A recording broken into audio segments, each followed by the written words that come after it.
This is a norimono, or palanquin, from the Edo period of Japan, and its passenger certainly rode in style. Norimono are characterized by their black lacquer and gold-sprinkled exteriors, known as makie, and painted interiors. A plush cushion on the bottom and silk-upholstered armrests provided luxurious comfort. An equally decorated matching pole would have slotted through the two metal fixtures at the top to allow 4 to 6 men to carry the palanquin. Palanquins, like sedan chairs and other similar modes of early transportation, have long been used in various cultures to quickly get from one place to another, especially by the elite. During the Edo period in Japan, it was the warrior class and feudal lords who were the upper class and used masterfully made palanquins. There were often processions to display these vehicles as a sign of authority and wealth. While men's palanquins were more practical in design, palanquins like these were so opulent that they were called moving palaces. They were used solely by women, with makie decorations that feature a foliage pattern of continuous scroll stems, called karakusa or arabesque, and a family crest, called a mon or kamon, similar to a coat of arms of medieval heraldry. It's not quite clear who owned this palanquin, as this mon was associated with several different families, but it would have been commissioned as part of a bridal trousseau, which she would have used throughout her life and then passed on in the family. A variety of artisans would have worked over several years to complete the many objects included in the trousseau. No expense would have been spared, which is reflected in the level of detail to every area of the palanquin.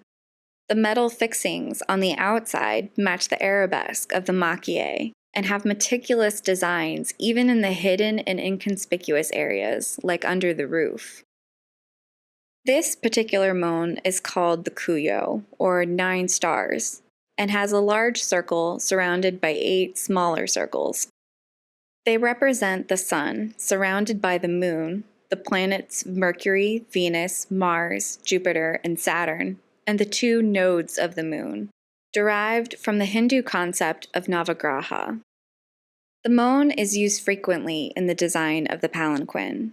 It's not just in the gold makie, but subtly found throughout, on the slats of the windows, the interior door finger poles, and what would have been a round piece fixed to the metal on the front and back of the palanquin, underneath the roof.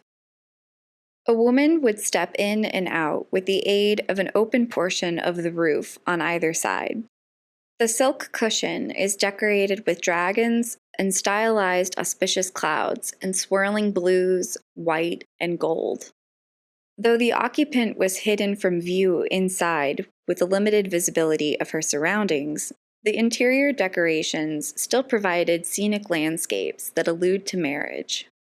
The walls of the interior are painted paper in the Kano school style, depicting nature scenes as well as the mythological and paradisal Mount Horai, which was standard decoration for palanquins of shogun brides on the back panel.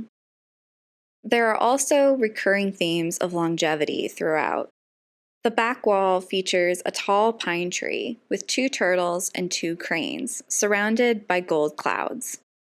In Japanese culture, cranes were believed to live 1,000 years and mated for life, reinforcing the theme of a happy marriage, while tortoises were believed to live for 10,000 years. The front wall depicts a plum blossom tree with a chidori, or plover bird, flying above. Flowers are seen in every direction of the interior. There are delicate blossoming branches on the back of the window slats, and at the bottom, as if growing from under the cushion. The underside of the roof also has various flowers, some of which are repeated from the painted walls. Among them are Japanese iris, which symbolize beauty and courage, and dianthus, which symbolize ideal Japanese femininity. While traveling along the wedding parade to meet her husband, the bride would have taken in all of this imagery of well wishes for a long and happy marriage.